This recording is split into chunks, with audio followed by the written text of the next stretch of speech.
Yes, yes. Oke. Ada Hukai. Ya, silakan duduk teman-teman.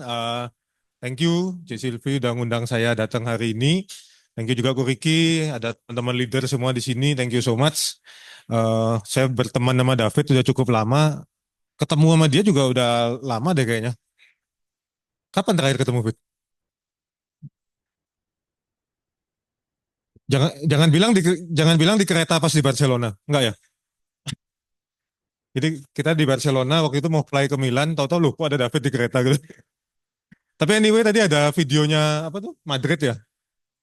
Spain bagus. Buat yang belum pernah ke Spanyol, boleh ke Spain, makanan enak, cuaca bagus, kotanya juga bagus. Nah, kalau dari Madrid, teman-teman punya waktu keliling di Spanyol tuh bagus banget. Ke Barcelona, kalau yang suka kayak David, dia suka pergi party, mungkin ke Ibiza gitu ya. Kalau yang lain ya ke Valencia juga bagus. Kalau mau ke Afrika Utara, ke Maroko juga bagus. Nah, jadi rutenya dari situ, teman-teman. Nah, kemarin berapa hari lalu ya, saya sempat nanya sama Ci Silvi, C. Silvi mau saya ngomong apa? Saya bilang gitu. Terus ternyata C. Silvi bilang, boleh nggak tolong cerita tentang apa yang terjadi dari pertama kamu masuk sampai hari ini, setiap tahun melakukan penjualan, setiap tahun kita maintain tim. Nah, itu prosesnya kayak gimana dia bilang. Nah, jadi saya mungkin akan banyak cerita di situ aja teman-teman ya. Tapi sedikit background gini deh. 2014 saya lulus kuliah. Nah, ketika lulus kuliah saya cari kerja. Ya normal kan kalau orang biasa lulus kuliah ya cari kerja. Nah, cari kerja tuh ternyata nggak terlalu gampang juga. Jadi akhirnya karena cari kerja tidak mudah, singkat cerita masuklah saya di Prudential. Nah, ketika saya ada di Prudential, yang sulit itu adalah mengubah pola pikir kita. Coba kalau kuliah dulu mikirnya apa? Kuliah baik-baik lulus, cari kerja, punya bos yang udah langsung ngasih tahu kan A, B, C, D. Nah, yang sulit tuh gini, ngubah pola pikir tidak terima gaji pokok. Soalnya kalau kita kerja, kan bayangannya kita tuh dapat sejumlah uang setiap bulan, yang kita tinggal spend aja kan. Atur baik-baik, kita tabung baik-baik, maka kita bisa beli rumah, beli mobil, dan lain sebagainya. Nah, permasalahannya ketika berhadapan dengan pekerjaan yang tidak ada gaji pokoknya, nah itu yang membuat kita sulit sebenarnya posisinya di awal ya. Nah, ketika sudah jalan sih oke, tapi waktu mulai kan kita butuh butuh biaya buat hidup dan lain sebagainya. Nah, ini yang akan kita bahas teman-teman. Bagaimana kita bangun kasarnya itu konsistensi kerja yang bertahun-tahun gitu ya. Nah, hari ini karena saya sharing di Spasio, saya selalu ingat di Spasio ini salah satu tempat yang ada tempat charger mobil di depan. Nah, saya kasih judul sharing saya fast charging teman-teman. Jadi agent, permasalahannya itu simple. Banyak sekali agent di Prudential yang merasa di awal waktu di BOP, seolah-olah kelihatan mudah kan bisnisnya. Oh iya, misalnya 6, kamu rekrut 8, nanti kamu jadi AAB, AAB-mu promosi, apa namanya, agentmu promosi jadi AAB, maka kamu jadi AB. Kan kira-kira gitu tuh tracknya. 3 agentmu jadi AAB, maka kamu tidak usah ngapa-ngapain otomatis jadi AB. Wih, semangat ini. 3 tahun 100 juta. Yakin, yakin gitu kan. Training. Begitu mulai jualan di lapangan, mulai dah satu-satu masalah muncul kan. Nah, yang mulai nasabah PHP dan lain sebagainya. Apalagi kalau kita punya kebutuhan. Nah, jadi biasanya agent sebelum berhasil di Prudential, dia akan melewati fase yang namanya fase down. Nah, di sini ada nggak yang tidak pernah melewati fase itu?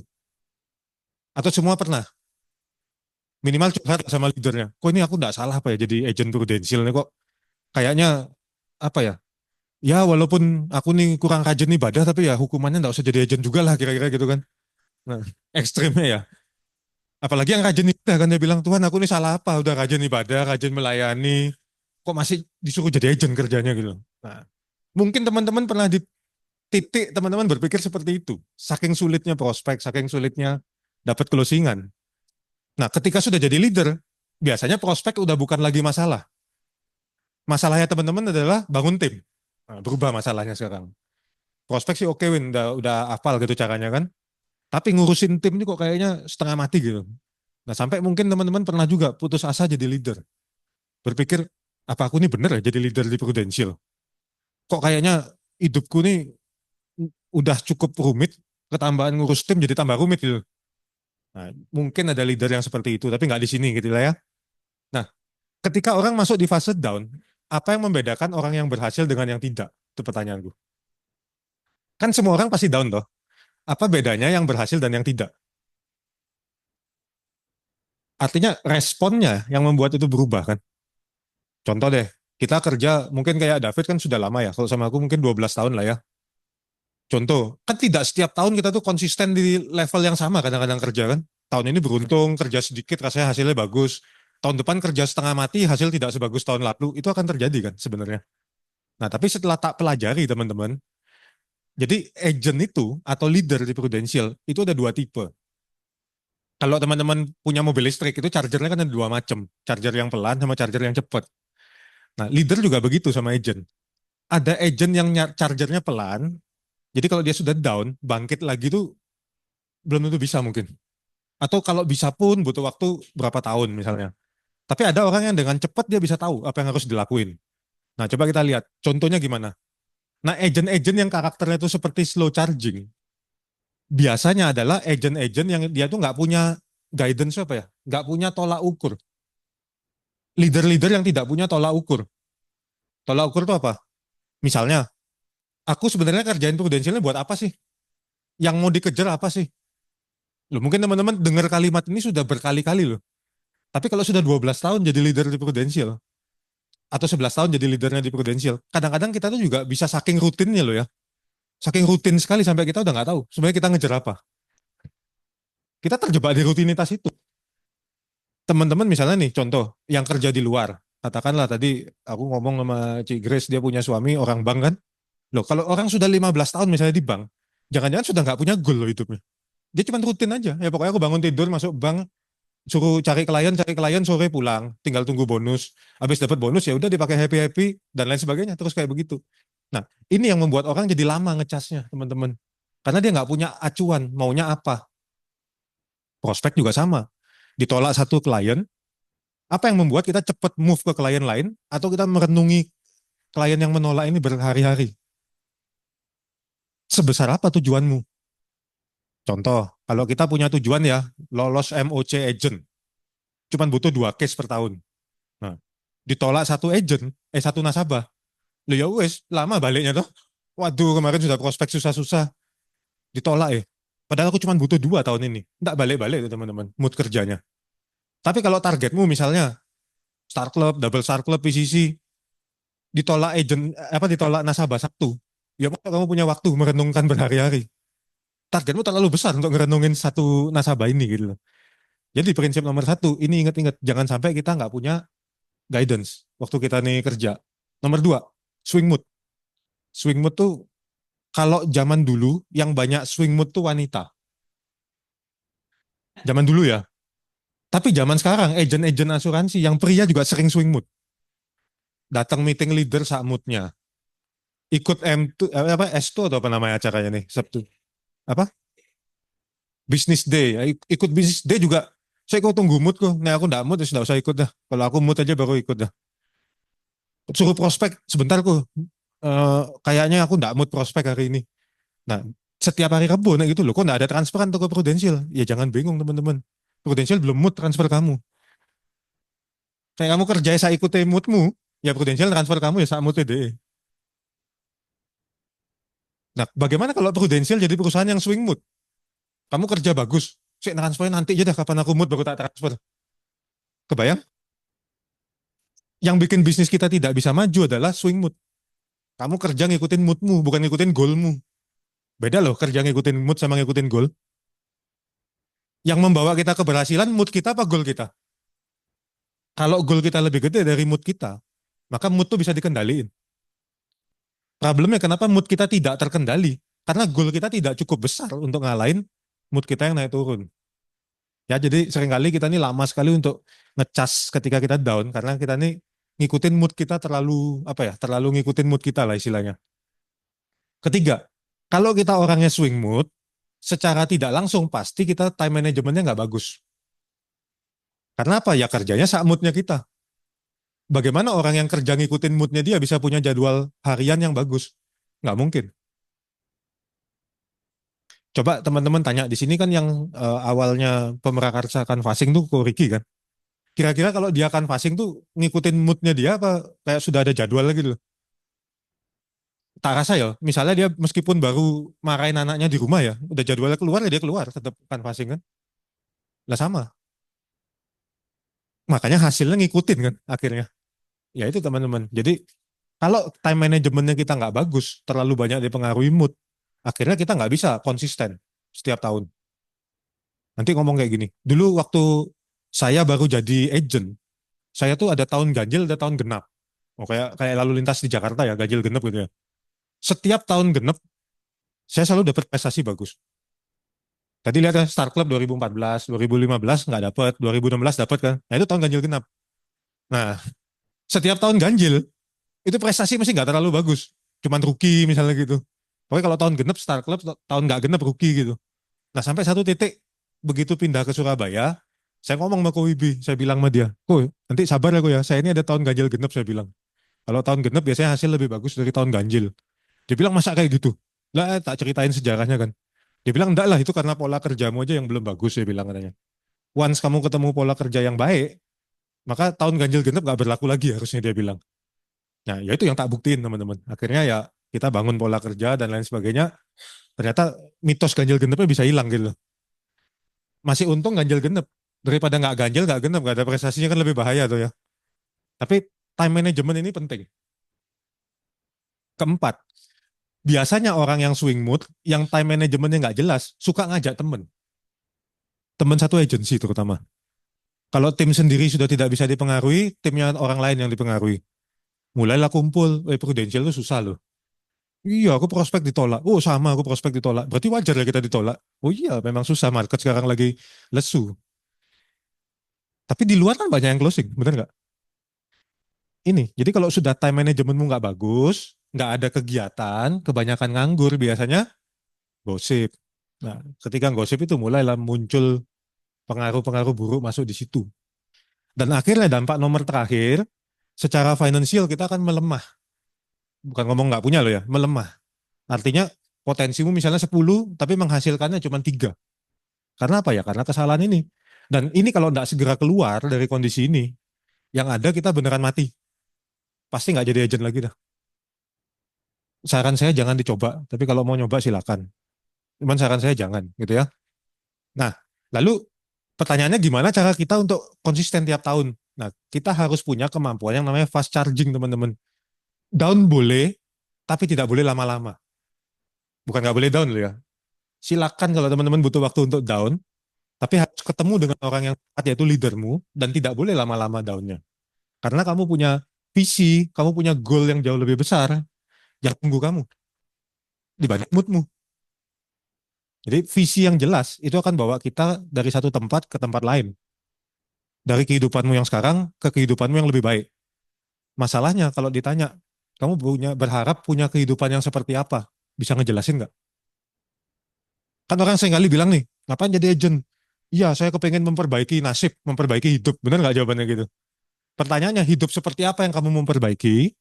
Dan kamu mau jadi kemana? Leader juga sama, bangun tim susah ya Win ya? Iya bener susah.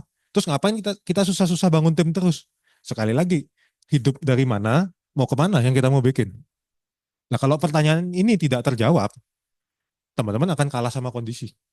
Pasti. Ya, kalau visi udah jelas, akan muncul dalam diri kita yang namanya kedewasaan, teman-teman.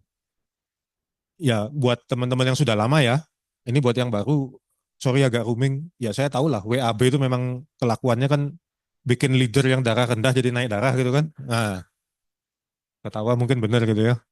Terus kadang-kadang nanti apa namanya proses-proses yang terjadi itu mungkin tidak sesuai harapan kita lah.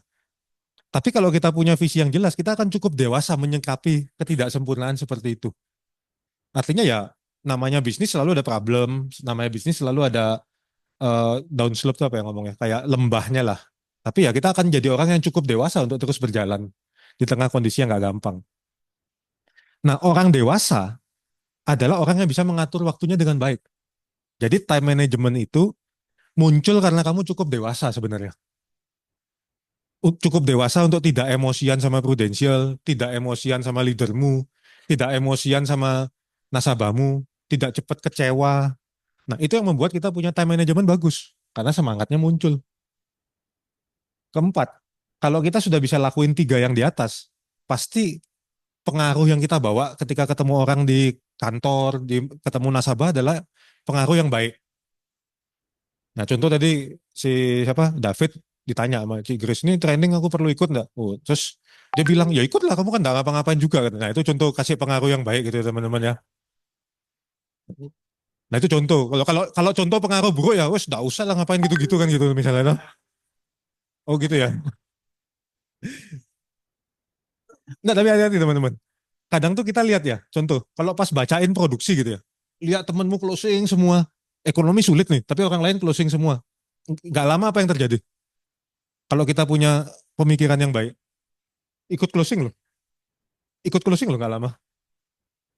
Tapi kalau kita saben lihat laporan produksi nyinyir gitu ya. Nomor satu Ricky Utomo, oh, ini memang levelnya dewa. Nomor dua siapa lagi sih? David. Oh ini asisten dewa. Alan titisan dewa gitu kan. Winas orang biasa gitu kan. Nah kalau kita pemikirannya kayak gitu, ya sampai besok ya nggak bisa jadi apa-apa teman-teman. Dan aku gitu ya tak ganti atau Winas koncoy dewa-dewa kan gitu aja tuh. Siapa tahu kecipratan City kan skillnya gitu. Ya, tapi positif influence itu penting. Nah, itu baru bisa terjadi kalau kita punya visi, kita cukup dewasa, dan waktu kita penuh dengan hal-hal yang produktif. Baru kita bisa punya apa namanya pengaruh yang positif. Pokoknya pengaruh yang negatif itu datangnya pasti dari orang yang nganggur. Coba perhatiin. Coba perhatiin. Kalau orang yang tidak tidak nganggur, itu pasti pengaruhnya nggak bakal negatif. Dan akhirnya hasilnya adalah kita financially strong. Kalau ditanya ya, apa yang membuat orang di Prudential bisa maklum terhadap ketidaksempurnaan yang ada dalam bisnis proses di Prudential? Ya jawabannya simpel kan, karena dia terima hasil kan. Contoh wes gini, ini tidak bermaksud mengecilkan ya, misalnya aja, Winas kerja di satu perusahaan A, atau di satu bank namanya Bank A lah misalnya, atau di satu PT namanya PT A gitu. Kerjanya mudah, gajinya UMR. Oke, bisa bayangin kondisinya? Kerjanya mudah, gajinya UMR. Lalu ada yang nawarin si Winas, kerjaan gajinya 100 juta, tapi sulit. Cuma halal, bukan kerjaan yang dada loh ya. Halal nih tetap. Tapi sulit. Harus bangun lebih pagi, tidur lebih malam, harus lebih rajin kerjanya nggak bisa cuma 8 to 5. Nah, menurut teman-teman, kalau teman-teman jadi Winas, ngambil kerjaan yang mana? Yang 100 juta kan? Jadi penghakiman terakhirnya adalah hasil. Ketika hasilmu bagus, maka kamu akan jadi orang yang lebih gampang untuk keluar dari mood jelekmu. Untuk keluar dari perasaan down itu lebih gampang. Tapi waktu hasilmu nggak bagus, itu yang bikin masalah. Jadi semakin mengasihani diri, apalagi sekarang bensin naik kan harganya. Wah ada alasan nih bilang sama aku Ricky, ya kok saya nggak pergi prospek dulu kok, Pertamax mahal gitu kan. Nih ingat-ingat 5 hal ini ya. Ini basicnya teman-teman. Sebelum kita ngomong teknis ini basicnya, pola berpikir yang teman-teman mesti ingat. Ya. Sekarang kita ngomong detail. Coba teman-teman lihat gini. Jadi pertanyaannya, kalau kita mau bangun fondasi bisnis yang solid, caranya gimana? Teman-teman harus ingat satu prinsip, bahwa kamu akan kehilangan apa yang kamu nggak bisa kelola. Itu dulu prinsipnya. Kalau kamu nggak bisa kelola nasabahmu, kamu akan kehilangan nasabahmu. Kamu tidak bisa kelola timmu, kamu akan kehilangan timmu. Kamu tidak bisa kelola waktumu, kamu akan kehilangan waktu itu. Kamu tidak bisa kelola perasaanmu, maka perasaan itu yang akan mematikan kamu. Kamu tidak bisa kelola uangmu, maka kamu tidak akan punya uang. Jadi kamu akan kehilangan apapun yang kamu tidak bisa kelola. Oke? Jadi kita belajar bagaimana mengelolanya sekarang. Jadi sebenarnya kita ini kerja kan apa sih ngomongnya financial consultant biasanya judulnya ya. Dalam financial management itu sederhana sekali teman-teman.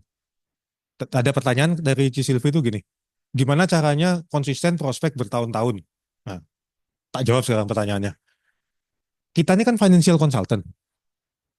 Ketika kita prospek, berarti yang kita bahas soal uang.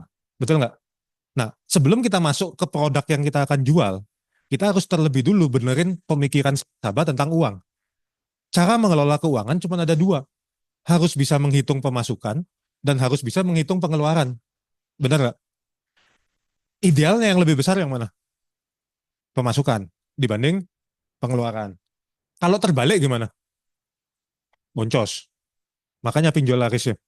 Nah, itu karena kan sederhana loh. Pokoknya modal KTP wis uangnya cair gitu kan. Bayar wis gampang nanti itu ya apa cara dipikir belakangan kan gitu. Nah, tapi teman-teman percaya nggak? Sekarang kalau aku tanya gini ya, gimana cara prospek bertahun-tahun? Kamu tahu nggak bagaimana cara nasabahmu dapat uang? Coba jawab pertanyaanku. Kerjanya apa? Karakter pekerjaannya dia apa? Pernah kita cari tahu nggak sampai sedetail itu? Ada yang udah, ada yang belum mungkin ya. Nah, boleh pinjam spidol nggak mas? Mana? Oh iya. Oke. Ya, jadi income nanti kita bahas itemnya apa aja. Kedua, expenses atau pengeluaran itu juga kita harus analisa. Karena kalau kita bisa menganalisa ini, maka kita tahu potensi belinya nasabah itu berapa. Nah, gap antara income sama expenses ini namanya margin. Ya, teman-teman lihat ya. Ini nasabah punya income, setiap bulan kan dia ada fixed expensesnya kan. Dikurangin ini, kurangin itu, kurangin ini, kurangin itu. Nanti terakhirnya totalannya, kalau ada plus, ini namanya margin. Margin inilah yang membuat orang bisa tetap hidup dan bisa tetap bergerak. Tadi ada yang nanya si David kayaknya. Ini kalau lagi kondisi begini, gimana prospek? Maksudnya, kamu nanya gitu tadi kan? Gimana prospek nasabah kita tetap bisa bayar nggak? Kan tadi David sempat nanya gitu. Tak balik pertanyaannya. Ketika kamu analisa, dia punya income dan dia punya expenses di sini, punya pengeluaran di sini, masih punya margin nggak? Nah, kalau masih punya margin, berarti dia masih bisa beli. Tapi kalau sudah tidak ada margin, ya udah dia masih nggak bisa beli. Sesederhana gitu. Jadi prinsip financial management yang tadi itu kita harus cek dulu baseline-nya nasabah kita ini apa. Misalnya gini, pertanyaannya ya, coba teman-teman ingat list prospek kita, masing-masing punya list prospek kan? Mungkin ada yang 10 nama, ada yang 20 nama, ada yang 100 nama. Coba di kanannya tambahin kolom. Orang ini kerjanya passive income apa active income? Itu dulu nomor satu. Income tuh bisa aktif, bisa pasif. Nah contoh ya misalnya, kalau lagi kondisi kayak sekarang, ekonomi nggak begitu bagus, yang kerjanya aktif income mungkin kedampak. Tapi kalau nasabah kita yang passive income, terutama yang passive income itu dari apa namanya? Kalau bank itu kayak ori, dia punya kupon obligasi, kan BI rate-nya lagi naik. Jadi harusnya dia dapat passive income juga lebih besar kondisi sekarang ini. Nah, sehingga teman-teman dengan mudah jadi tahu kepada siapa kita harus datang. Kalau kita bisa menganalisa nasabah kita ini asal duitnya dari mana. Kemungkinan ketiga, selain active income dan passive income, duitnya dia asalnya dari hutang. Contoh dia running bisnis, nilainya 100 miliar, putaran usahanya. Kan kemungkinannya cuma tiga tuh. Yang tadi kan. Ini dia yang kerjain, ini dia dikasih modal sama orang, tapi kongsian, orang itu passive income di sini, dia yang active income-nya, atau ketiga dia pinjem bank. Nah, pertanyaannya kenapa kita harus tahu masalah income nasabah asalnya dari mana? Untuk nentuin produk yang kita akan jual. Misalnya, kalau dia ngambil modal usahanya dari hutang, berarti teman-teman bisa nggak jualnya misalnya program proteksi utang usaha? Bisa loh. Kita jual asuransi jiwa yang dimana kalau nasabah itu meninggal, keluar sejumlah uang untuk bayar hutangnya dia. Betul? Nah, dia kan aktif income apalagi. Berarti utang ini kan yang bayar harus orang yang aktif income. Istri anaknya pasif income. Karena dia yang aktif. Nah, jadi yang harus diasuransiin siapa? Dia, si orang yang aktif income untuk membayar utang. Tapi kalau andai kata dia bisnisnya tidak pakai utang, berarti kan konsep sellingnya lain. Makanya kenapa kita harus analisa. Income-nya si nasabah ini dasarnya dari mana? Oke, bisnis. Bisnisnya modalnya putaran bisnis atau hutang. Nah, itu nentuin nanti apa yang akan kita tawarin. Gitu.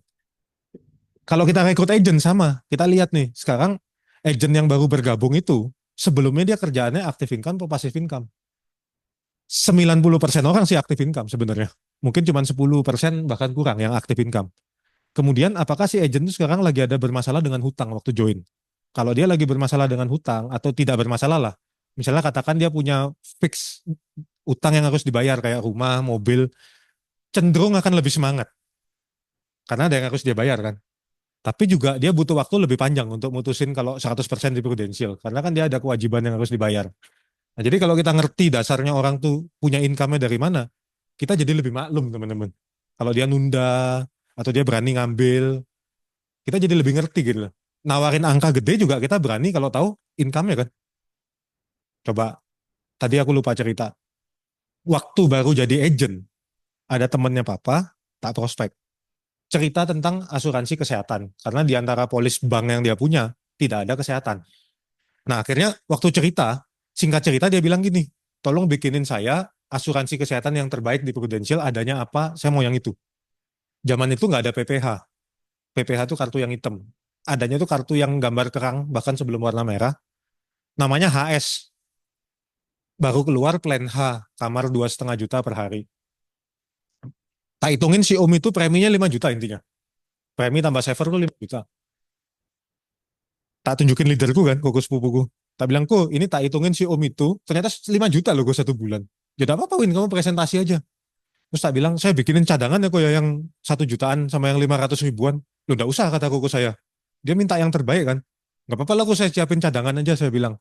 Ya udah terserah kamu kata koko saya. Saya bikinin lah plan C sama plan A kalau nggak salah waktu itu HS-nya. Premi 500, premi 1 juta apa berapa waktu itu? 1 juta lebih lah mungkin. Nah, tapi koko saya pesan gini, kamu prospek dari yang terbaik ya. Dia nggak mau baru kamu turun pelan-pelan. Oke, saya bilang. Prospek saya tentang HS itu kan. Begitu prospek, dia tanya, bayarnya berapa? Saya bilang, saya tunjuk aja angkanya di kertas. 5 juta. Oh, 5 juta. Ini setahun apa sebulan katanya. Wah, saya dapat pertanyaan gini kan mau jawab sebulan kan agak takut tuh. Karena dulu saya cari kerja, zaman saya dan David lulus kuliah itu, kalau nyari kerja tuh gaji rata-rata tuh mungkin 5-6 juta zaman itu. Jadi di bayangan saya tuh orang gila mana yang mau beli asuransi 5 juta 1 bulan gitu. Sedangkan saya belum punya gaji kan waktu itu posisinya. Ini ada tulisannya, oh bulanan dia bilang katanya. Tapi kalau saya masuk rumah sakit 1 hari 2,5 ya katanya. Ya betul gitu Om. Istrinya nyaut dari belakang. Oh mahal banget 5 juta 1 bulan katanya. Waduh saya langsung takut nggak closing kan. Hampir keluar ilustrasi yang 1 jutaan kan. Dia ngomong sama istrinya, ya nggak mahal lah. Kamu 1 hari di rumah sakit Prudential bayar 2,5. Kamu bayarnya sebulan cuma 5 juta. Uangmu nggak habis total lagi dia bilang katanya. Zaman unit link kan. Setelah saya telusuri teman-teman, sekarang nih saya baru tahu ya, dia punya income itu, saya bayangin itu cuma dari satu toko itu, bayangan saya. Ternyata toko ini sudah pindah ke toko yang lebih besar, saya tahu yang itu. Tapi yang saya tidak tahu, di Bali dia punya kafe lebih dari 5, dia punya hotel satu, terus dia juga punya beberapa anak usaha di kota lain. Ini yang saya nggak tahu sebelumnya. Dan ketika saya tahu, saya langsung sekarang merasa, San dulu 5 juta itu dia nggak masalah.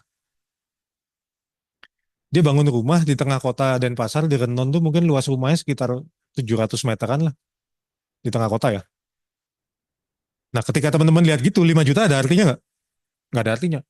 Jadi kalau orang nanya di tengah kondisi sulit, Win, kenapa berani nawarin orang asuransi? Kalau kita tahu income-nya nggak ada persoalan. Masalahnya seringkali kita nggak mau cari tahu income-nya dia dari mana aja. Sehingga kita ini sungkan. Mau buka PSP 100 juta setahun. Wih, mau nggak ya orangnya ya?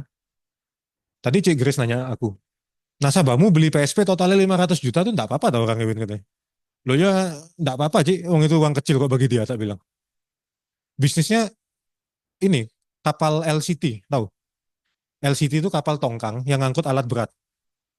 Satu biji kapal, minimal ya, tak hitung ya, harganya mungkin 15 miliaran. Minimal, sekarang kalau kursnya naik mungkin lebih mahal dari itu. Setauku dia lagi bangun kapal ke 10 sama 11 sekarang. Ini belum ngomong dia punya hotel, dia punya kafe, dia punya yang lain, belum ngomong itu. Sehingga 500 juta bermasalah nggak buat dia? Nggak ada artinya. Bisa bayangin? Tapi kalau buat nasabah yang gajinya sekarang misalnya 20 juta per bulan, kamu tawarin PSP 100 juta, bermasalah nggak ini? Bermasalah. Jadi kuncinya bukan PSP-nya yang salah. Kita yang nggak tahu jualannya ke siapa. Gitu loh. Ya, jadi masalah income ini kita harus analisa. Karena ketika kita tahu income nasabah, kita tidak sungkan tiap tahun jualan. Memang dia punya kebutuhan kok, dan dia bisa bayar kok. Masalahnya apa? Yang kita sungkan adalah kalau tiap tahun kita datang ke seseorang yang jelas-jelas income-nya nggak ada. Dikira menghina teman-teman. Dia dalam hati kan mungkin mikir, kamu udah tahu aku nggak bisa beli, ngapain kamu datang tiap tahun gitu. Terus nawarin angkanya besar-besar yang aku pasti nggak bisa beli juga gitu. Ya, jadi masalah income hati-hati. Kedua, setelah klien tuh kita tahu income-nya berapa, kita cukup kasih tahu dia cara manage pengeluarannya. That's it. Pertama dia harus bisa budgeting. Budgeting tuh gampang kok. Teman-teman pasti udah pernah belajar. Kan idenya cuma gini. Ini sering dipakai kok. Aku masih pakai ini sampai sekarang. Orang tuh kan kerja tuh. Kerjanya macam-macam lah. Terserah dia mau kerja apa. Tapi intinya dari kerja ini orang mau dapat penghasilan yang tadi kita bahas panjang lebar. Bener nggak? Setelah dia dapat penghasilan, apa aja yang harus dia bayar? Coba. Satu, ya uang sekolah anak apa dan lain sebagainya ada di sini. Kedua, siap-siap untuk masa depan. Ketiga, baru orang itu berpikir untuk siapin proteksi kan, dana darurat kan. Keempat, charity kan. Bener nggak klien tuh cuma begini aja hidupnya? Coba teman-teman perhatiin. Bener nggak sebenarnya siklus keuangannya klien cuma seperti ini? Nggak usah klien, kita juga sama kan. Hidup cuma begini aja kan. Pertanyaannya, kenapa ada orang tidak bisa budgeting? Padahal dia udah tahu hidup tuh cuma di sini aja muter-muternya. Artinya bukan tidak bisa budgeting, tidak mau budgeting. Jadi aku suka bilang sama klienku, oke, kalau mau beli asuransi kerasa berat, kita budgeting dulu deh supaya nggak salah beli asuransi. Cerita dulu ini. Nah, begitu cerita ini, coba hitung biaya hidupmu berapa sih? Kurang lebih aja lah, nggak usah detail-detail banget. Kita begitu dapat plus minus berapa, plus minus berapa, plus minus berapa, bisa nentuin premi nggak? Contoh, income biasanya dia nggak mau ngomong, tapi dari biaya itu kan kita tahu income-nya. Misalnya yang paling gampang, kalau seseorang sekolahin anak di sekolah yang harganya 5 juta per bulan, minimal income-nya dia berapa? Anaknya dua,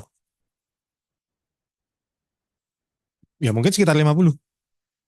Minimal 50 kan. Kalau dia gajinya 20, kan nggak mungkin dia buang 10 buat sekolah anaknya. Terus dia cerita masih punya KPR, masih punya cicilan mobil. Ya kan nggak mungkin 20 tuh income itu. Bisa ya 50 minimal Pak, mungkin lebih dari itu. Jadi sebenarnya income ini gampang kok nebak ya. Tinggal lihat aja dia kebutuhannya apa. Nah, masalahnya kita ini nggak pernah berani ngasih kertas ini ke nasabah. Coba nanya dia, kurang lebih kamu habis berapa sih kebutuhan rutin yang nggak boleh ditawar. Tersinggung nggak Win ditanya gitu? Enggak kok, kamu konsultannya dia. Masalahnya kamu nggak merasa kamu konsultannya dia kan? Kamu merasa kamu salesman yang lagi mau nawarin produk kan? Ya nggak berani nanya ini kalau salesman. Kamu sales obat sama kamu dokter spesialis, beda kualitas pertanyaannya. Kalau kamu dokter spesialis, sungkan nggak nanya riwayatnya nasabah? Bapak pernah berobat apa aja sebelumnya? Gejalanya kayak apa sih Pak? Bener nggak gitu? Kalau sales obat kan nggak usah begitu. Pak, Bapak minum ini aja pasti ampuh. Loh, nggak tahu sakitnya apa kok suruh minum itu? Loh sama.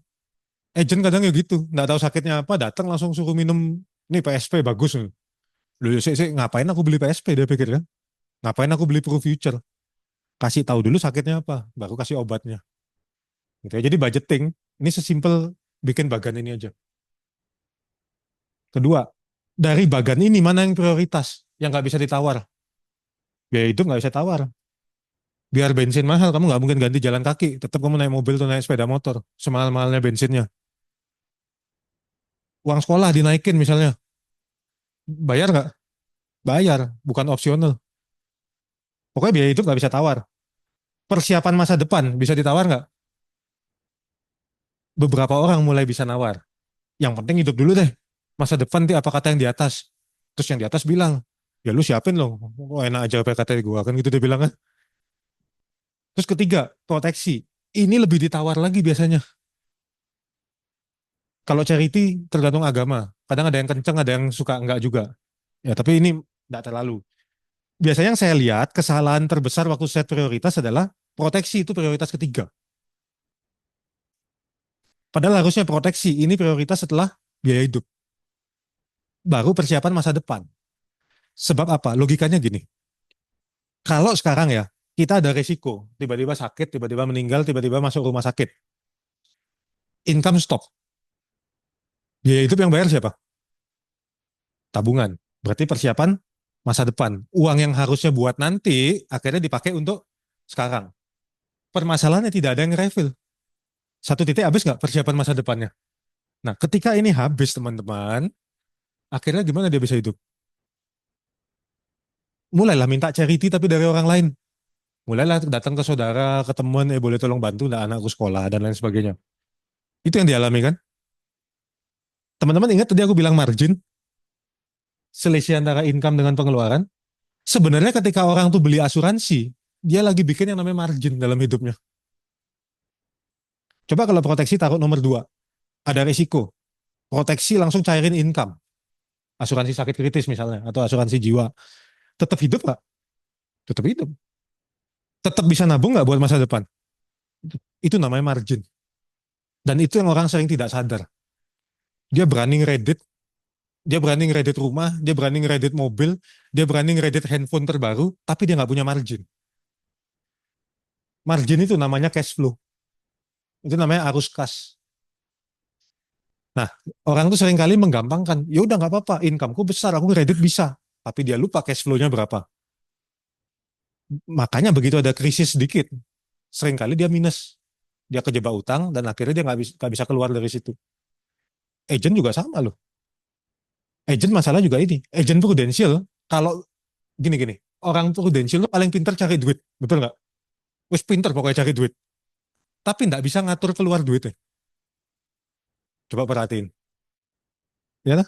Pokoknya nyari duit, wis nggak usah tanya dah. Punya income ratusan juta kayak begitu, nih orang karyawan biasa nabung loh. Orang punya income segitu kok gak bisa nabung? Aneh tuh. Punya income di atas 100 juta per bulan kok bisa-bisa nggak bisa nabung? Itu terjadi di Prudential, teman-teman. Orang model begini mau ngajari klien yang ngelola duit gimana caranya? Pertanyaanku. Dia aja nggak tahu cara ngelola uangnya. Itu ya tidak terjadi di kantor ini lah ya, tapi di kantor luar banyak. Ya teman-teman mungkin kalau ketemu nggak usah kaget ya. Itu karena didikan zaman dulu itu.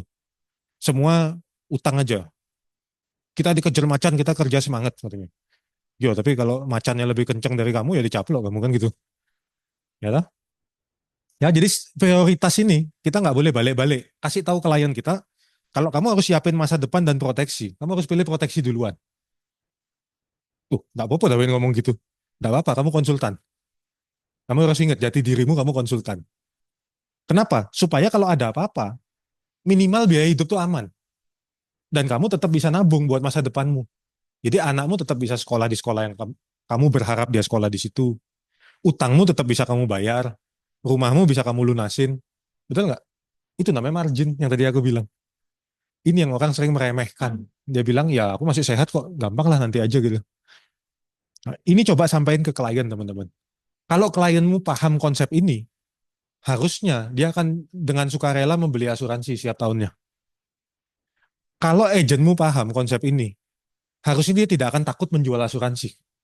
Karena ketika orang membeli asuransi, kita tuh lagi menciptakan yang namanya margin dalam sistem keuangannya orang itu. Dan itu yang paling penting, punya cash flow itu paling penting di tengah kondisi kayak gini. Backup plan, ya ini asuransi ya. Nah, satu lagi yang aku mau bahas ini. Bagaimana cara orang menggunakan uang menentukan nilai apa yang sebenarnya ada dalam dirinya dia. Contoh, klien kita bilang gini, oh saya ini sayang keluarga saya. Pernah nggak dapat klien kayak begitu? Tapi suruh tanda tangan SP aja, nggak tanda tangan tuh. Berarti dia nggak sayang keluarga. Aku kadang suka nguji nih. Oh iya tante, kemarin om bilang saya dia sayang sama keluarga katanya. Cuman ya mungkin dia udah siapin banyak hal juga lah buat tante, buat anak-anak gini. Tapi saya pikir saya mau ngelengkapi satu lagi tante, biar tante lebih tenang. Kita bahas mulai misalnya pro future. Kan misalnya si om nanti mulai bilang tuh, eh ya tapi ini nanti dulu lah apa segala macam dulu. Saya masih mau beli apalah raket pedal atau apa gitu misalnya. Aku dengan gampang akan bilang, om, kalau om sayang keluarga om tanda tangan sebelah sini. Kenapa? Karena apa yang kita bicara ini itu bikin tante punya margin untuk hidup dengan nyaman. Apapun yang terjadi sama om. Ngomong gini enggak apa-apa, Win. Tidak apa-apa kalau konteksnya kamu yakin kamu konsultan. Tapi nih kamu enggak yakin kamu konsultan, nada bicaramu enggak mantep. Itu yang bikin orang tersinggung. Pikirnya loh, ini anak anak baru kemarin ngajarin aku kan gitu. Jadi kadang-kadang trial closing itu harus butuh keberanian kayak begitu teman-teman. Kalau kamu sayang keluargamu, ya ini program aku rasa kamu harus punya. Menurut Tante gimana? Oke gak? Nih Om beli ini. Kan nggak motong uang belanja tuh, bisa aku bercanda gitu. Yang masalah adalah kalau asuransi ini dibayar pakai uang belanja Tante. Nah itu yang Tante keberatan pasti tak bilang. Tapi kalau ini dari hobinya Om, Tante nggak apa-apa kan? Oh ya nggak apa-apa, Omnya mulai rada nggak enak gitu kan. Yo aku sih kenapa-kenapa dia pikir kan. Gitu ya. Jadi kalau nasabah kita sungguhan sayang keluarga, teman-teman nggak usah khawatir. Dia pasti beli asuransi. Yang repot kalau dia ternyata pura-pura sayang keluarga. Nah itu yang bahaya. Agentmu kalau sayang keluarga, dia kan kerja dengan baik kok. Tapi kalau dia tidak sungguh-sungguh sayang keluarga, nah dia pasti kerjanya nggak bagus juga, gitu ya. Jadi untuk prudential leader dan agent ada dua tipe uang. Satu namanya uang cepat, kedua namanya uang besar. Nah, apa bedanya uang cepat sama uang besar? Kalau kita leader zaman dulu, selalu dikasih tahu, kalau mau punya uang cepat, kamu selling. Kalau mau punya uang besar, kamu bangun tim. Nah, dulu gitu kan ajarannya. Sebenarnya ada satu lagi yang dilupain. Selling itu benar-benar bikin uang cepat. Di Prudential dari nol, kita mulai, sampai 100 juta. Itu gampang. Yang susah adalah setelah 100 juta, mau naik jadi berapa? Ini yang lebih challenging. 100 ke 200, 200 ke 300, itu yang lebih susah. 0 sampai 100 ya gampang. 0 sampai 50, 0 sampai 30, 0 sampai 20 itu gampang sekali. Jadi kalau teman-teman sekarang posisinya ini lagi berjuang butuh uang cepat, kita di kendaraan yang tepat. Tinggal selanjutnya teman-teman tahu nggak di balik uang cepat ini, kalau dikelola dengan baik, jadi uang besar. Uang besar ada dua macam. Yang pertama dari bangun tim, yang kedua dari pengelolaan, dari manajemen expense yang baik. Karena kalau teman-teman punya margin yang cukup, kita bisa lakuin yang namanya investasi. Contoh kayak sekarang saham lagi jelek kan, time to buy atau time to sell. Semua orang tahu ini time to buy. Masalahnya duitnya nggak ada, Win. Betul? Di market itu masalahnya kan. Semua orang juga tahu kalau IHSG lagi segini, it's time to buy. Masalahnya duitnya nggak ada. Akhirnya karena duit tidak ada yang dia lakuin apa? Yang diklik tombol sell. Padahal rugi. Karena dia nggak punya margin. Nangkap nggak teman-teman? Margin itu segitu penting loh. Anaknya sakit nih, nggak punya asuransi. Mau nggak mau bayarin dong kalau anaknya sakit. Terus bayarnya gimana? Kalau cash flow nggak cukup. Ya investasi, cairin satu-satu kan. Mau untung mau rugi ya tetap cairin. Tapi kalau dia punya margin cukup dalam bentuk asuransi kesehatan, ada yang perlu dicairin nggak investmentnya? Nggak ada. Aman. Ya, jadi ingat, untuk insurance agent, uang besarnya itu ada dua. Satu, kita membangun tim. Kedua, bagaimana kita mengelola setiap komisi dan overriding yang kita dapat setelah dipotong kebutuhan, dipotong persiapan masa depan. Kalau kita masih punya margin, kelebihan dari situ, itu yang kita bisa pakai untuk mengembangkan aset. Ya, teman-teman di luar mau invest apa, sesuai selera masing-masing lah. Saya sih bukan pakar investment ya. Jadi, teman-teman cari aja yang cocok sama kira-kira kita yakin yang seperti apa gitu. Yang mau beli emas beli, yang mau beli saham beli, nggak usah berantem. Bagusan emas pas saham nggak penting diributin.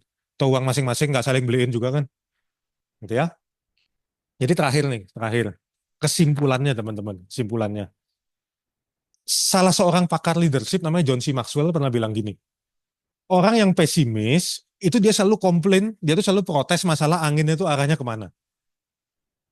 Kalau orang yang optimis itu dia berharap anginnya berubah arahnya sesuai maunya dia. Itu orang yang optimis.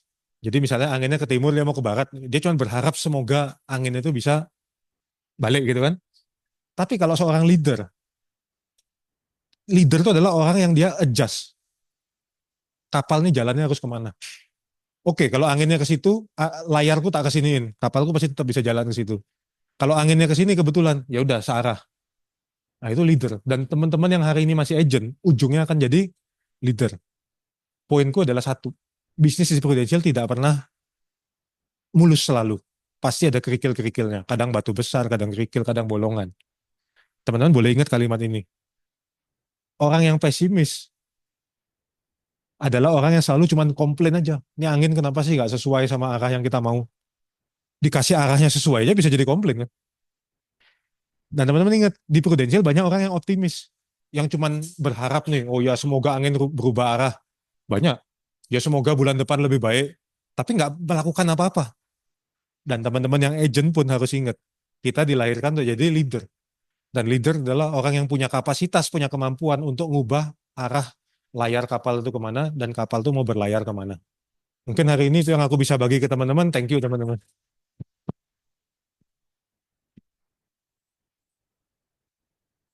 Oke teman-teman, sebelum kita suruh Pak Winas duduk ya teman-teman, kita mungkin ada pertanyaan dulu nih dari teman-teman di sini untuk Bro Winas ini dari segi selling ya teman-teman, mungkin ada kegalauan dari sisi selling, boleh ditanyakan. Tanya-tanya biasa. Oh, oh tanya tadi, udah tanya. Nah itu loh. Ayo, ayo Ji. C, halo Inas mau tanya. Tadi kan kayak aku ke skip atau kamunya yang belum jelasin, aku lupa ya. Jadi waktu awal kamu join kan kamu bilang setelah lulus kuliah kan langsung cari kerja tapi nggak dapet, terus akhirnya ke Prudential. Cuma struggle-nya adalah nggak dapat gaji pokok kan. Nah itu kayaknya aku nggak dapet ya. Setelah nggak dapat gaji pokok itu kenapa Winas masih mau bertahan tetap di Prudential? Apa nggak ada kepikiran, aku balik aja ya mungkin setelah 1 tahun atau setengah tahun. Apa memang waktu Winas jalanin tuh memang langsung closing 5 juta tuh jadi lebih pede atau gimana? Oh enggak, itu bukan closingan pertama kok. Oh itu bukan closing yang pertama. Itu closingan bulan kedua apa tiga gitu. Oke, ya itu ya, dapat ya pertanyaannya. Dapat. Thank you. Oke. Bagi aku, gaji pokok tuh safety. Artinya ya udah walaupun tidak besar, tapi kan aman, bisa berencana gitu loh. Nah, kalau enggak ada gaji pokok, itu kan bingung tuh mau berencana, mau budgeting, gimana cara budgeting, enggak tahu income berapa kan. Nah, tapi akhirnya ada satu kali aku ketemu satu orang, dia ngomong gini, di kantor selalu ada tiga tipe karyawan. Karyawan pertama tuh orang yang hebat, yang kedua ini yang biasa, average, yang ketiga ini yang kurang hebat lah, apa yang ngomongnya. Ya kasih istilah lo boleh lah ya. Kalau di Prudential itu dok, istilahnya lebih kasar kan. Makanya aku nggak berani keluarin istilah itu. Selalu ada yang tiga orang ini, yang hebat, yang average, yang low. Nah, kalau si hebat, si average, si low ini masuknya bersamaan di waktu yang sama, pengalaman kerja sama, background kuliah sama, gajinya sama nggak? Katakan ya si hebat gajinya 5 juta, si average 5 juta, yang low 5 juta. Oke. Yang hebat ini katakanlah ternyata dia kinerjanya ya 9 dari 10 gitu ya. Yang average katakan 6 dari 10, yang ini bocah lah si low 3 dari 10. Nggak wani ngomong 11 dari 100 aku keliru nanti. Ada yang tersinggung nanti kan. Nah, coba teman-teman lihat, sak betul loh ya. Ini siapa yang subsidi siapa sih? Coba jelasin. Yang hebat subsidi yang low. Kalau yang average sesuai nggak bayarannya? Sesuai. Oke, sekarang si bos ganti nih. Setelah 3 bulan probation dia lihat, oh kerjanya kok ternyata jauh ya gitu. Akhirnya dia panggil lah si hebat, dia panggil lagi si average, dia panggil lagi si low tadi. Oke, terus dia ngomong gini, kamu tak lihat kerjamu tuh 9 dari 10 ya? Ya wes, mulai besok tak adjust wes, gajimu jadi 9 juta. Karena kerjamu 9 dari 10. Average, kamu tak lihat kerjamu bagus juga, lumayan lah, maksudnya walaupun nggak hebat-hebat banget, tapi oke lah, aku bisa terima. 6 dari 10 kan? Kamu tak gaji 6 juta. Mulai bulan depan, permanen jadi karyawan. Terus yang lo, 3 dari 10 kan? Dilihat, aku kurang puas sih sama kinerjamu. Jadi mulai bulan depan aku bayar kamu 3 juta. Kira-kira dengan skema ini, siapa yang keberatan dan siapa yang bersyukur? Satu-satu ya, yang hebat keberatan apa bersyukur? Bersyukur banget loh. Wah, gaji 5 juta tiba-tiba probation selesai jadi hampir 2 kali lipat kan. Si average, ya dia masih oke lah, lebih gede sedikit dari probation. Ini yang rata-rata kita di mana sih selama ini? Waktu masuk kerja di sini kan? Ini yang kita terima kan? Silo keberatan nggak dengan skema ini? Iki yang bikin masalah pasti. Protes lah dia resign pasti nggak mau. Loh aku kemarin 5 juta, sekarang kok cuman 3 juta. Mulailah negatif negatif vibe di kantor. Masa gajiku gini dipotong sama bosku dan lain sebagainya, playing victim. Ya, tapi dari sini aku mau tunjukin. Sebenarnya ini mekanismenya prudensial nggak sih? Coba pikirin. Bayangin ya, yang API 1M, API 500 juta, API 300 juta. Bener nggak bagi komisinya caranya begini? Ya jangan lihat berapa jutanya ya, tapi maksudnya persentasenya bener nggak cara bagi kayak gitu? Loh kita loh dikasih kerjaan kayak begitu loh, kenapa protes? Kamu boleh protes nih, kamu merasa kamu orang yang low. Tapi kalau kamu minimal average apalagi hebat, kamu nggak usah khawatir. Kamu akan dapat di sini jauh lebih besar dari apa yang kamu bisa dapat di luar. Kalau ini pertanyaan apa kamu akhirnya oke dengan prinsip komisi? Karena aku tahu komisi itu sistemnya seperti ini, Jay. Dan kalau aku masuk kerja lagi, Jay, aku akan kembali ke mekanisme ini. Di mana aku dan si average atau average dan si hebat akan ngerasani si low. Karena dia merasa mereka berdua ini kerja terlalu keras untuk backup orang ini. Ya mungkin itu yang aku bisa jawab.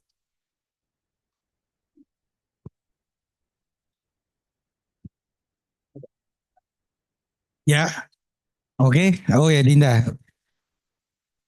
Kau mau tanya, tadi kan ada cerita closing 500 juta PSP untuk yang pengusaha punya kapal, hotel dan lain sebagainya kan. Lah itu gimana cara Koko waktu masuk untuk selling PSP itu, Ko? Oke. Thank you.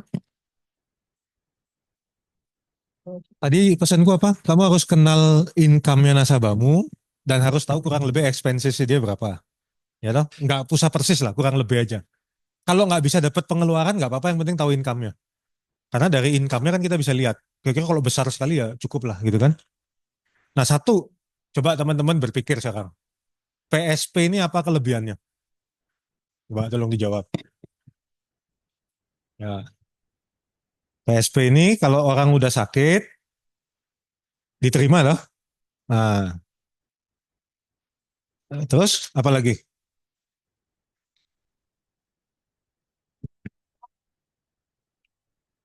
Deposito juga balik. Maksudnya PSP secara bunga sama deposito mirip-mirip nggak? Nggak bisa banding maya pada. Karena prudensial itu, kalau bank, itu bank yang kelasnya BCA. Jadi gini, teman-teman harus tahu dulu kelasnya perusahaan kita di mana. Yang aku paling bingung tuh gini, Pak Rusli pernah duduk sebelah aku waktu di Makau, kita pergi MDRT waktu itu, terus aku bilang, Pak pernah dengar nggak Pak, ada masalah orang bilang perusahaan lain punya yang model PSP bunganya lebih besar. Oh iya, iya saya ada dapat masukan itu. Terus aku bilang, kalau menurut saya Pak, kayaknya di Prudential nggak bakal bisa deh bikin produk kayak gitu. Terus Pak Rusli nanya, kenapa kayak gitu Win? Ya saya bilang, karena kelas perusahaan kita beda Pak. Terus dia ngomong, ya memang itu masalahnya. Jadi Prudential ini perusahaan yang kalau janji berapa, dia akan delivery. Janjinya segitu. Dia nggak suka kayak rubah-rubah tengah jalan atau tiba-tiba gagal bayar apa enggak. Dia maunya udah pokoknya kalau kita bikin sekian persen, itu promise delivery-nya bagus. Nggak nyalain ya, tapi orang lain ada nggak yang strategi marketingnya udah pokoknya dapat nasabah dulu, ntar dipikir belakangan lah, exit strategi gimana. Bisa aja kan, karena dia perusahaan yang masih butuh nama misalnya. Nah jadi sama bank juga gitu. Ada bank yang kelasnya kayak BCA, buku 4 ya kayaknya. Nah, terus ada juga bank yang kayak Mandiri, ada bank yang kelasnya kayak BNI, itu level. Terus ada bank yang misalnya modelnya kayak tadi cerita Maya Pada, Mega, ada bank yang modelnya kayak Panin, OCBC, itu mungkin di bawahnya sedikit. Nah, ada lagi bank yang kayak Bank, Bank Jago, Neocommerce. Bahkan ada bank yang teman-teman nggak pernah dengar, gue bank kantornya di mana nggak tahu. Ada loh. Nah, ini yang paling bawah. Dan teman-teman lihat ya, bank semakin besar banknya, bunga depositonya semakin kecil. Semakin kecil banknya, bunga depositonya semakin besar. Benar? Kalau orang punya uang 100 miliar, dan itu satu-satunya hartanya dia, kira-kira dia mau deposito di mana di antara tiga bank itu? Bodoh banget orang ini, itu bunganya paling kecil loh. Kenapa dia tetap pilih di BCA? Giliran kita jualan PSP, kenapa nggak bisa jawab kayak gitu? Kan sama aja konsepnya. Bagaimana kamu minta perusahaan seperti Prudential bunganya disamain sama perusahaan yang ecek-ecek? Sorry, nggak bisa. Karena ada unsur safety. Dan dalam investment tuh safety ini mahal loh. Uangmu tuh 20 tahun loh dipegang perusahaan ini. Bukan cuma 1-2 tahun loh. Kalau perusahaannya nggak ada terus piye? Pernah mikir nggak? Nasabah kalau tak tanya ya. Banding-banding premi murah gitu. Sering kan? Banding-banding premi murah. Ujungnya cuma tak jawab gini. Loh, kamu pilih yang preminya murah, apa yang perusahaannya ada sampai kapan kamu mau klaim? Di situ aja pertanyaanku. Akhirnya kalau disuruh milih antara premi murah sama perusahaan tetap ada, mending yang mana? Mending perusahaan tetap ada. Artinya premi udah bukan masalah kan sebenarnya. Namanya nasabah juga usaha. Ya gak apa-apa, kita boleh jelasin kan. Tapi balik ke PSP ya, sakit diterima. Terus bunga dengan bank yang sekelas sama Prudential ya, plus minus lah sama bank yang besar. Betul? Nah, terus satu lagi gini. Coba teman-teman pikir, kalau nasabah itu prioritas di suatu bank, satu saat dia tutup usia, dia akan terima apa? Kayak bunga papan lah satu gitu kan, yang harga 500.000, kasih kembang fresh dikit kan, dari jajaran direksi bank ini gitu kan, nasabah prioritas ini gitu kan. Nah, kalau di Prudential dapat bonus, UP Jiwa, senilai berapa kamu setor kan? Jadi nasabahku cuma tak bilangin, kok nanya, dia backgroundnya dia kena sakit cancer dari 2017. Nah, terus dia tuh satu saat nyeletuk gini, pas ngobrol santai gitu loh. Win, saya kalau beli asuransi jiwa tuh nggak bisa ya, Win. Katanya. Wah, ya nggak bisa kok. Oh, udah ada riwayat kayak begitu kan gimana? Oh gitu ya, dia bilang. Agak kecewa gitu. Tapi CC boleh lah, saya bilang. Akhirnya dia beli buat istrinya. Terus dia pesan gini, Win, kalau suatu saat ada produk apapun yang saya boleh beli, dapat asuransi jiwa. Saya mau ya, Win, ya katanya. Oh ya, oke kok. Keluarlah PSP. Tuhan jawab doaku. Keluarlah PSP, teman-teman. Jio 250 juta loh.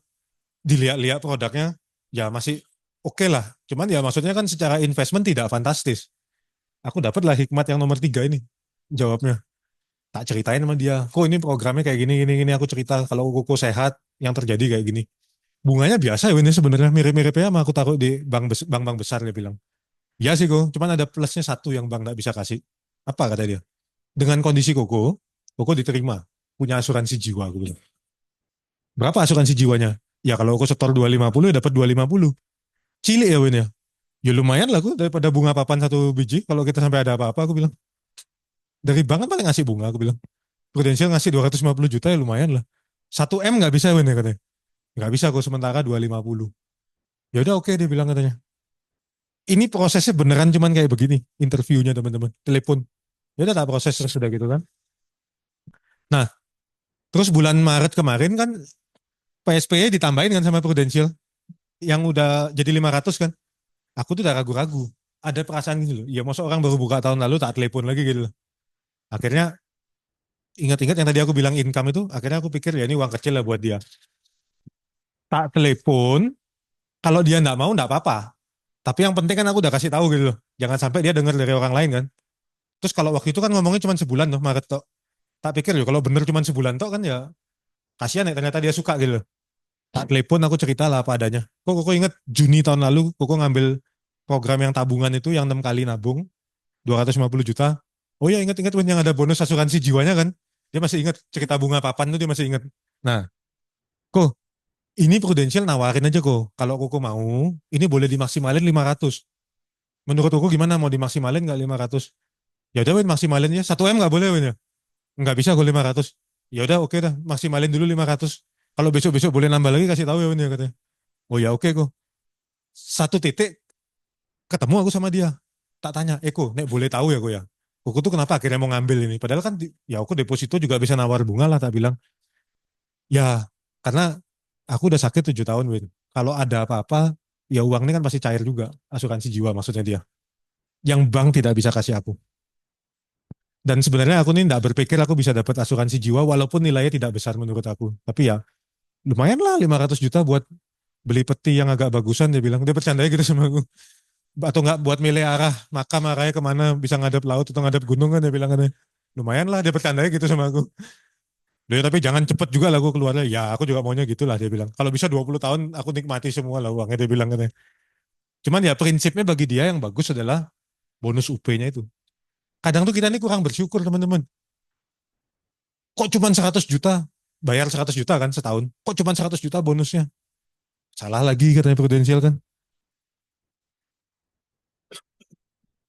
Mau dikasih berapa bonus UP juga salah aja Prudential. Andai kata nih bayar 100 juta setahun. 6 tahun 600 juta. Terus dibilang, oke kalau meninggal dapat 660 juta deh. Salah lagi pasti dibilang kok cuma lebih 60 juta dibanding setoran. Bener nggak? Nggak ada benernya lah jadi Prudential kan. Jadi intinya kalau menurutku bagaimana kita memandang bisnis ini itu akan menentukan seberapa kreatif kita, seberapa kita tuh jadi punya hikmat untuk bicara sama nasabah gitu loh. Ngasih pola pikir yang benar. Dan ingat, produk yang terbaik bukanlah yang murah loh, tapi yang sustainable. Sustainable itu artinya dalam jangka panjang tetap ada. Nah, itu yang paling bagus. Ya mungkin gitu ya. Kalau masalah PSP ya. Thank you. Ini pada nggak mau pulang ya, udah jam 2 loh. Oke, gitu. Ada lagi? Siapa? Ibu Grace mungkin mau tambahin masalah PSB ini? Pada nggak ada yang tanya, aku mau tanya. Seko, tadi kan tanya tentang income kan biasanya orang tuh sensitif ya. Kok mulai tanya itu gimana? Maksudnya dari skema langsung, kok sebentar aku datang aku mau budgeting. Masa gitu kok? Awal bisa nggak role play awalnya gimana? Jadi kita dapat gambaran spesifiknya gitu loh. Income itu bagian dari fact finding. Jadi kalau pas ngomong income tidak boleh keluar satu lembar kertas pun. Kita harus korek-korek, kita cari tahu gimana caranya dapat income dia. Misal, contoh gini, kamu prospek orang di hotelnya dia misalnya, dia punya hotel gitu ya. Kalau aku nanya, kok okupansi hotel berapa sih sekarang? Kan gampang, teman-teman tinggal buka Agoda, itu udah kelihatan harga hotelnya dia berapa semalam. Kalau dia bilang okupansi 70%, terus tanya pertanyaan kedua apa? Ayo, pertanyaan kedua apa? Enggak, kecepatan Ci. Kok ini semua berapa kamar kok? Hotel kalau 5 lantai kayak gini. Atau kalau 10 lantai kayak gini berapa? Dapat berapa kamar kok? Pertama nanya dulu, size satu kamar berapa sih kok idealnya kalau bangun hotel? Terus ini segini ini berapa kok? Berapa kamar gitu. Kan kamu tinggal perkalian matematika tuh. Kalau ini 50 kamar, dia bilang 70%. Rata-rata ya. Artinya rata-rata satu hari 35 kamar kan. Kan tinggal kamu tanya sama resepsionis itu berapa ininya, berapa harganya. Contoh satu malamnya 1 juta. Ya, berarti income dia 35 juta tuh minimal satu harinya gitu loh. Kedua, masalahnya kan kita mau tahu modalnya dia. Berapa modalnya dia? Tak tanya lah misalnya gini. Wih kok, kalau aku kepingin bangun kayak hotel gini kok satu saat, ini mimpi dulu ya kok ya boleh ya. Aku pengen tahu aja belajar dari Koko. Per kamar tuh aku siapin budget berapa sih? Nggak nanya per hotel loh, nanya per kamar. Kalau luasnya berapa Win? Ya Koko ini luas berapa? Yang paling kecil aja kok nggak usah yang gede-gede. Yang 20 meter, ya oke yang 20 meter. Ya kamu siapin 300 juta lah satu kamar misalnya. Bisa matematik lagi nggak teman-teman? 300 juta kali 50 kamar. Ketemu kan berapa miliar? Jadi nggak perlu nanya kan ini aku modal berapa bangun hotel ini. Itu kasar banget kalau nanya kayak gitu teman-teman. Ya, contoh yang kapal LCT tadi. Kok bisa dapat datanya? Nanya, kok main bisnis itu sekarang apa sih sebenarnya kok? Tak lihat aku punya bisnis kan banyak. Aku tetap kapal lah weh ini loh. Loh kalau dolar naik gini kok, bangun kapal satu berapa harganya kok? Saya boleh tahu. Kan dia curhat tuh karena mahal kan dolarnya. Wah sekarang mahal weh satu kapal ya minimal 15 miliar gini. Keceplos kan? Oh gitu ya oke oke oke.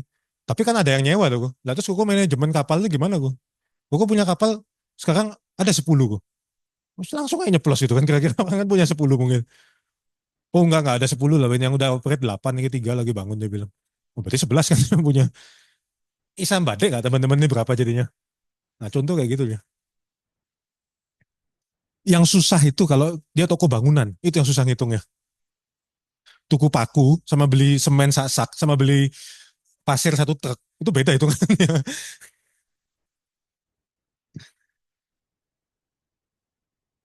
Tapi kalau dia bisnisnya gede kayak restoran, kayak hotel gampang hitungnya.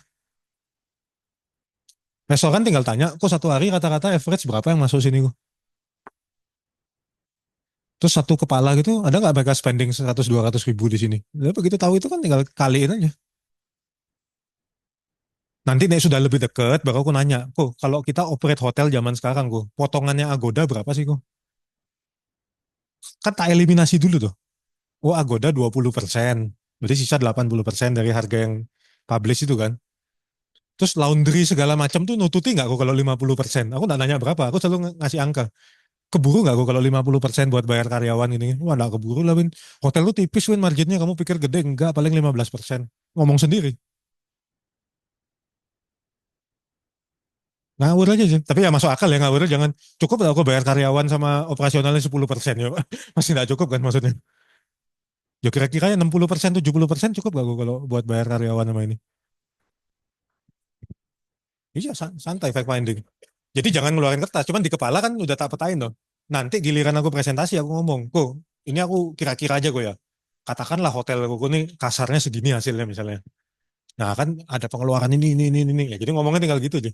Ya pasti enggak akurat, tapi paling enggak 70% bener lah gitu. Dan pasti dia punya income lebih besar daripada itu. Enggak, iya, iya. Ya biasanya aku nggak minta angka pastinya sih, cuman kira-kira aja. Misalnya kalau anak-anak sekolah segala macam, 1 bulan kebutuhan rutin 50 juta, 100 juta cukup nggak gue? Kalau dia bilang, oh besar banget, aku nggak sampai segitu, hemat berarti orang ini. Kemungkinan premi yang dia buka juga akan lebih kecil. Karena dia tidak biasa membeli sesuatu yang besar. Tapi kalau, wah 100 tak cukup, Win. Anak sekolah di luar negeri berapa? Nah, gede gitu berarti. Loh, memang anak berapa sekolahku? Biarin dia cerita dulu pokoknya. Kita ini tong sampahnya klien. Wah mahal kurs kayak gini, Win. Aku baru transfer anakku kemarin. 50.000 dolar. Lu USD ini 18.000 kok. Lah ya iku makanya cekot-cekot gitu katanya. Ya, premi itu pokoknya ya maksimal 20% dari income-nya dia.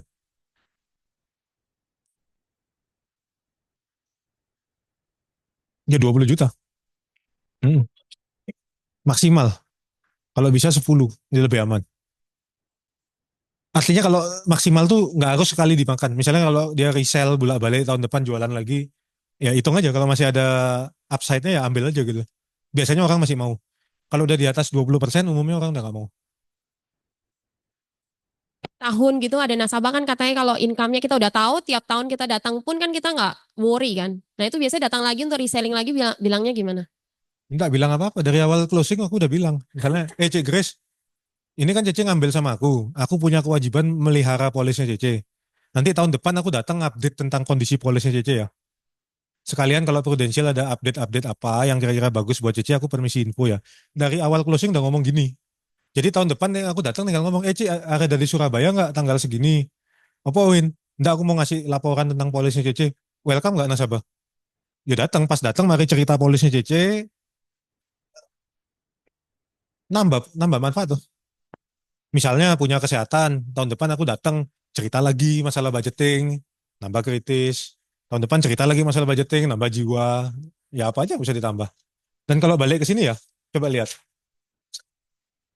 Mana ya tadi? Nah, dulu bertahun-tahun, Prudential itu produknya cuma jual di mana kalau untuk keuangan nasabah? Proteksi aja kan? Baru mulai tahun lalu loh, Prudential itu masuk ke segmen persiapan masa depan. Teman-teman harus bisa jual produk endowmentnya kita. Kalau nggak bisa, cari tahu sama orang bank cara jualnya gimana. Orang percaya lagi nih, orang bank tuh punya produk jauh lebih jelek dari kita, dia bisa jual. Itu hebatnya orang bank.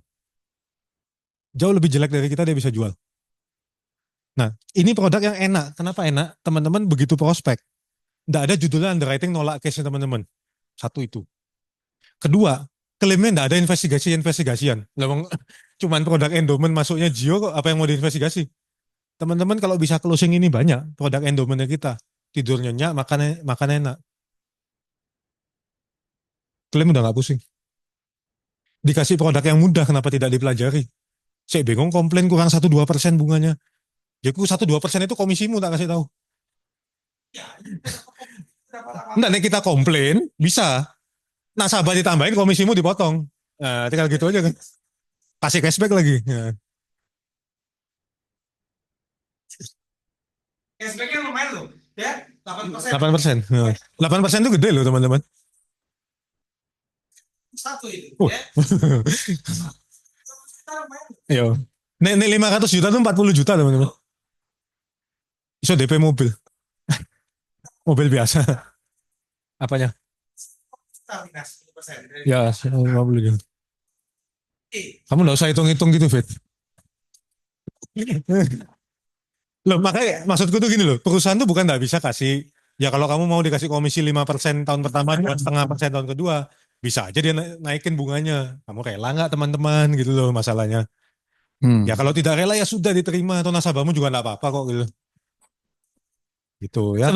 Sebenarnya bagus ya PSP ini Winas ya. Maksudnya kan untuk mengkonsistenkan masa pensiun juga ya. Kan semua produk tuh ya Fit ya.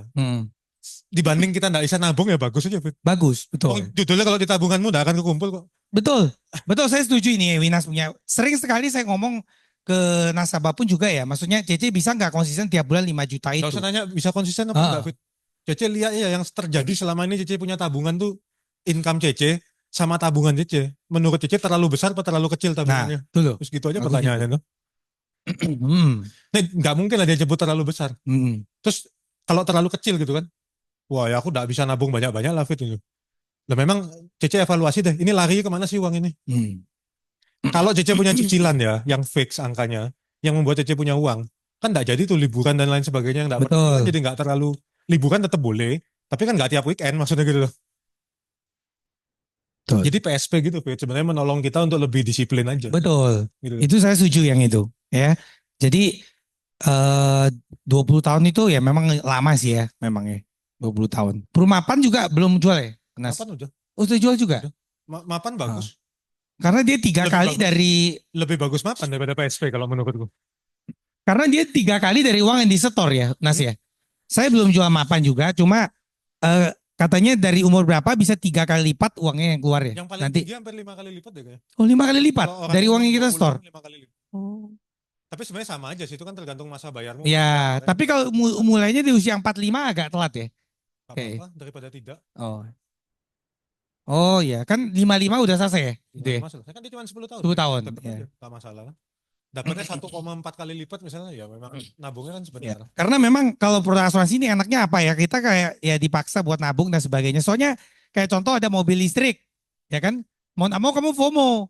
Wih, semua orang beli mobil listrik, jadi kan kepake uangnya. Tapi kalau kamu di asuransi ini kan FOMO-FOMOmu ini udah mati. Sebenarnya Mau nggak mau kan? konsep beli Iya. asuransi memang beli mobil listrik itu sama, Fit. Ah, itu. Nah, boleh itu. Sama. Coba Nas. Kasih tahu dia Nas. Pikir-pikir ya. Pikir-pikir ya. Coba teman-teman pikir. Semahal-mahalnya bensin. Kan lebih mahal kamu beli mobil baru, benar nggak? Hmm. Terus kenapa kamu beli mobil baru? Yang lebih mahal daripada kenaikan bensinnya. Bukan ke depannya. Karena sekarang kamu tidak mau pusing sama harga bensin. Kuncinya itu. Nggak mau repot kan? Dan ke depannya kita berpikir dalam jangka panjang, irit kan sebenarnya. Iya. Operasional Betul. irit. Iya. Listrik naik nggak apa-apa, Ci. Yang jerit bukan cuma satu orang. Yang pakai mobil bensin juga jerit kalau listrik naik. Karena rumahnya dia kan jadi mahal. Jadi pemerintah mestinya lebih hati-hati kalau naikin listrik. Nah, tapi kuncinya adalah dalam jangka panjang dia berpikir hemat kan. Resale value udah bukan pertimbangan. Tapi intinya di otaknya orang tuh waktu beli mobil listrik adalah karena dia mau simple, hemat. Simple hemat. Nah bisa nggak kita nanemin konsep kayak gitu di otaknya nasabah waktu beli asuransi? Dengan beli asuransi, Yes. nggak tentu kepake sih. Cuman kita tuh hidup jadi simple, jadi hemat kalau sampai ada resiko.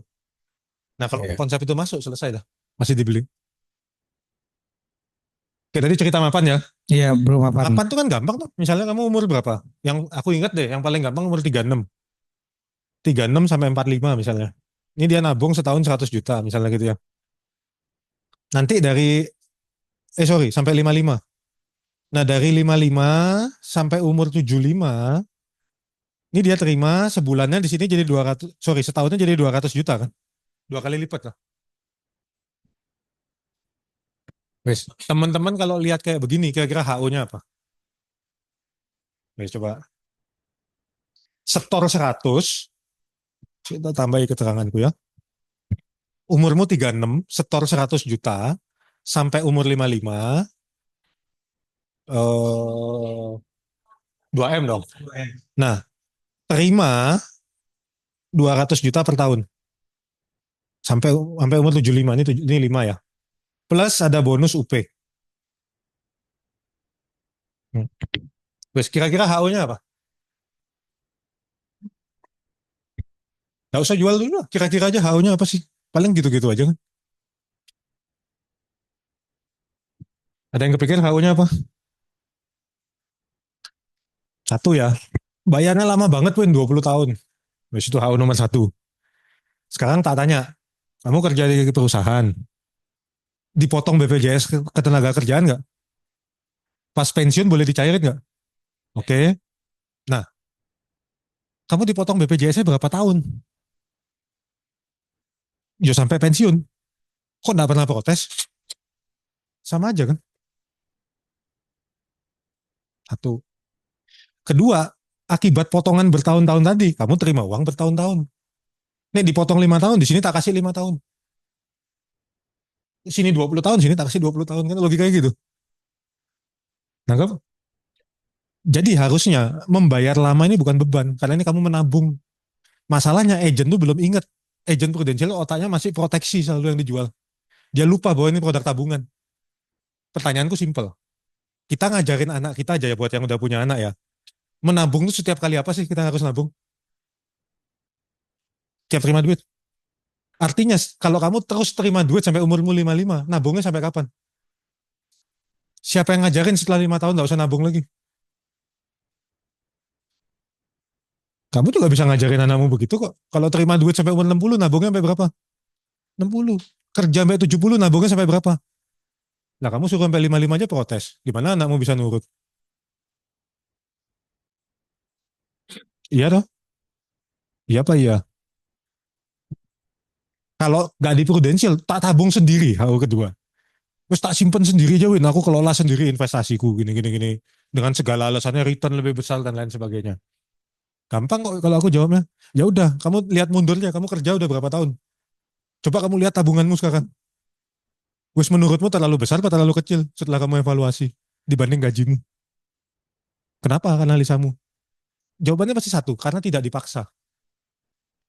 Kalau nabung tuh voluntary, hasilnya juga pasti nggak akan bisa bagus. Nabung tuh harus dipaksa. Jadi beli UP itu memaksa kamu nabung satu aset yang besok-besok anakmu akan terima. Kamu beli yang kayak begini, ini memaksa kamu untuk besok pas tua, kamu akan terima fixed return. Pertanyaannya, tambahin satu hal lagi kalau prospek mapan, kasih tahu ini buat apa. Contoh, kamu sekarang nyisihin 100 juta ya, anggap bisa. Besok terima 200 juta ya. Kamu tahu nggak dari uang 200 yang kamu terima ini yang paling urgent dibayar apa? Pas pensiun. Enggak, itu udah harus pos lain lagi kamu nabung buat itu. Itu bisa dari pensiun perusahaan. Yang spesifik dari polis ini. Tahu nggak yang harus dibayar apa? Polis asuransi kesehatanmu. Yang kamu harus bayar seumur hidup. Karena kan selesai pensiun kan ada asuransi kesehatan ya. Bukan. Setelah selesai pensiun, income-nya dia berhenti, Fit. Dari sini kan bayarnya kan. Iya. Karena kan kamu punya asuransi kesehatan naik terus setiap tahun. Dan akan mahal pada saat umurmu di atas 55 kan. Iya. Kalau kamu nggak bikin safety net kayak gini, nabungmu saat senengmu, pada saat itu nggak ada duit, lagi mana kamu bayar asuransi kesehatanmu pas umurmu 55 ke atas? Kemarin PSP aku jualnya gitu, Nas. Jadi bunga PSP untuk bayar premi Ya, kan kesehatan. PSP kan pendek, Fit. Iya. Kalau ini kan panjang, Fit. Iya. Angkanya gede gitu maksudnya. Iya. Ya jadi kalau usulku coba mulai kalau lihat produk tuh jangan satu produk itu coba mulai gandeng-gandeng gitu loh. Misalnya jual ini sama PWM-nya dia. Datang ya ke nasabah yang udah punya PWM bilang, kok ini kan tak lihat trennya ada penyesuaian berapa tahun gitu kan. Berapa tahun sekali ada penyesuaian khusus. Kebayang nggak kalau umurmu 55 sampai 75 preminya akan jadi berapa? Kalau dia nanya, emang kalau sekarang nih berapa umurku 55? Tunjukin ya tuh. 55 berapa, 60 berapa, 65 berapa, 70 berapa, 75 berapa. Dia kan kaget kan, mahal sekali gitu kan. Ya, tapi kamu nggak ada pilihan. Ada satu HU lagi kok biasanya. Ya udah aku umur segitu nggak pakai asuransi lagi. Nggak apa-apa. Padahal pada saat umur itu kamu lagi butuh-butuh. Iya. Ada tapi nasabah yang ngomong gitu loh. Nggak apa-apa. Oh. Kamu nggak pakai itu pun kamu akan ganti BPJS Iya. ujungnya. Atau kamu bayar sendiri. Kalau kamu bayar sendiri, kamu tambah butuh program ini. Dan nggak bayarnya pakai apa? Ya wes kalau aku gitu aja. Sistem kayak kan tadi jelasin ada Ah, ah. tenaga kerja, karyawan. Boleh. Aku jual ke siapa yang mau beli. Simple gitu aja. Iya. Relate.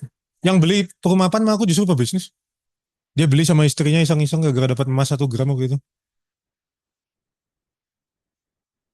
Ngomong cuman konsep dia bayar asuransi kesehatan ya masuk akal kamu ngomong ya udah beli ikut 50 dia bilang kan. 50-50 berdua. 50-50 kasih berdua oke. Gak usah dikompar sih ngapain kamu pusingin gitu-gitu. Ini kan buat jangka panjang. Kalau PSP kan kamu bayar 6 tahun langsung terima return. Iya, Beda dong. langsung return. Aku udah pernah coba presentasi PSP dia nggak suka. Aku presentasi mapan. Karena dia merasa nggak ada kebutuhan cair duit tahun ke-6. Itu pengusaha dan dia berpikir, aku pengusaha tambah butuh iki Win, nggak ada yang ngasih aku pensiun dia bilang. Aku yang harus pensiunin diriku sendiri dia bilang katanya. Jadi kalau dokter, guru les, harusnya notaris itu marketnya ini.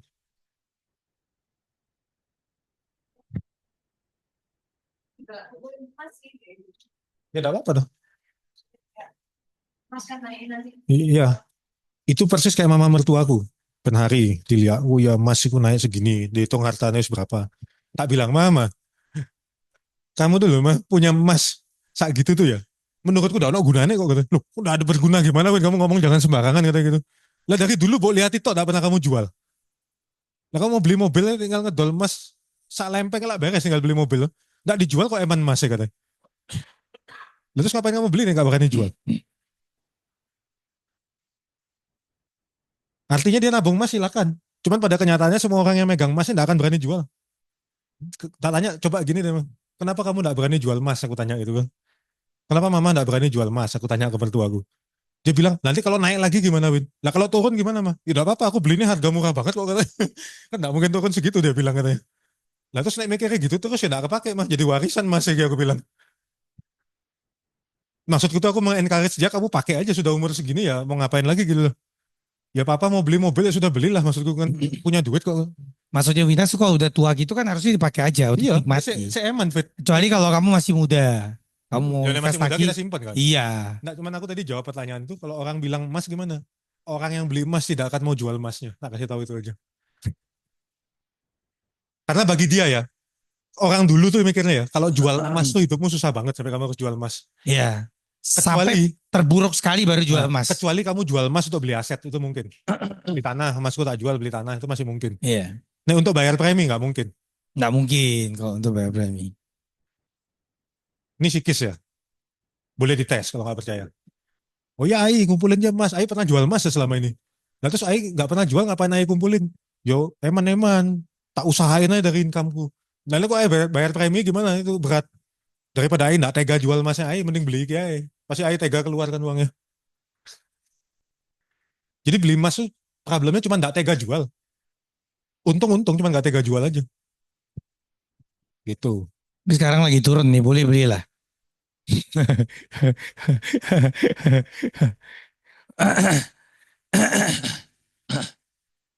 Oke, ada lagi teman-teman?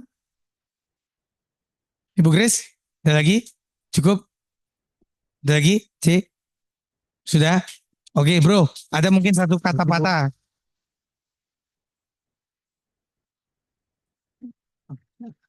Ayo, Bro Danis.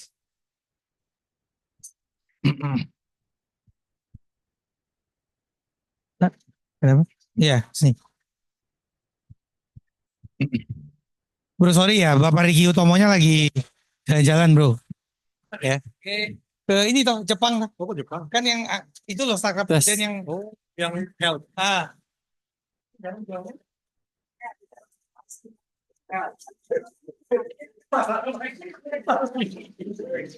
bro. Bener kenal ya tak jual itu. Iya.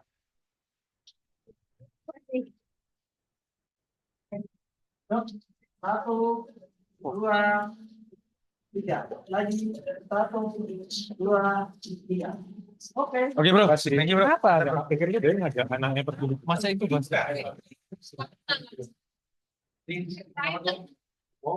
Oh. Oke, luar biasa ya sharingnya dari